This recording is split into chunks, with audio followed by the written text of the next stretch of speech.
Video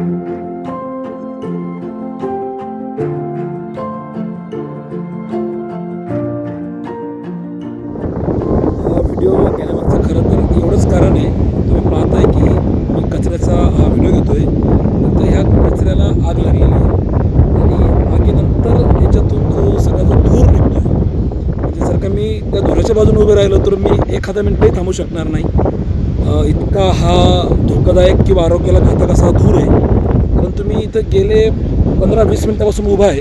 एक गोष्ट माझ्या निदर्शनास जी येते, खरं तर प्रत्येकजण जगण्यासाठी कसा संघर्ष करतो हे मला तुम्हाला दाखवायचं आहे. एकतर परिस्थिती बिकट आहे की इथं काही लोकांना खायला 2 टायमाचं अन्न मिळत नाही. बिना खाता पिताही म्हणजे आपण अशा काही घटना पाहिल्या असतील की खायला न मिळाल्यामुळेही मृत्यू आलेला आहे. पण जगायचं कशासाठी आणि जगायचंच आहे तर मग संघर्ष कशातही करावा लागतो. याचं एक उदाहरण या ठिकाणी आपण पाहतोय. एक छोटासा मुलगा आहे, मला वाटतं हल्ली त्याचं वय 15-16 वर्षापेक्षा जास्त नसावं. तुम्हाला तो दिसतही नाही आहे. हा धुराच्या आतमध्ये तो आहे. आता तो कुठं आहे काय आहे तुम्हाला मला तो स्पष्ट कधी धूर थोडा थांबला की दिसतो, कधी नाही दिसत. मी प्रयत्न करणार आहे. प्रचंड असा धूर आहे, अशी आग लागलेली आहे. आजूबाजूला इंडस्ट्री आपण पाहतोय, मोठ्या प्रमाणात झालेलं आहे. तो मुलगा शोधतोय मी तुम्हाला दाखवण्यासाठी. खरं तर तो कदाचित तो मुलगा मला बाहेर येताना आता दिसतोय. मला तुम्हाला जर मी झूम करून दाखवतो, जो मुलगा आतमध्ये काम करून काय वेचत होता, आपण त्यालाही विचारणार आहोत की ते नेमकं काय ह्या सगळ्या धुरातून, या घाणीतून, या कचऱ्यातून गोळा केलेलं आहे, ज्याच्यातून तो त्याची उपजीविका या ठिकाणी भागवणार आहे. हा मुलगा आपण जो पाहतोय, हा येतो इकडे या ठिकाणी काय वेचलं याने आपण पाहणार या सगळ्या कचऱ्यातून. मला काय वेचलंय तू, काय काय याच्यामध्ये दाखव जरा मला. भंगार आहे, बरोबर. काय नाव तुझं? आकाश. कितीला वेळा तू शिकतो? तुला मी 1 तासभर झालं पाहतोय याच्यामध्ये सगळं शोधता. नाही तर काय काय मिळतं तुला रोज दिवसभरामध्ये?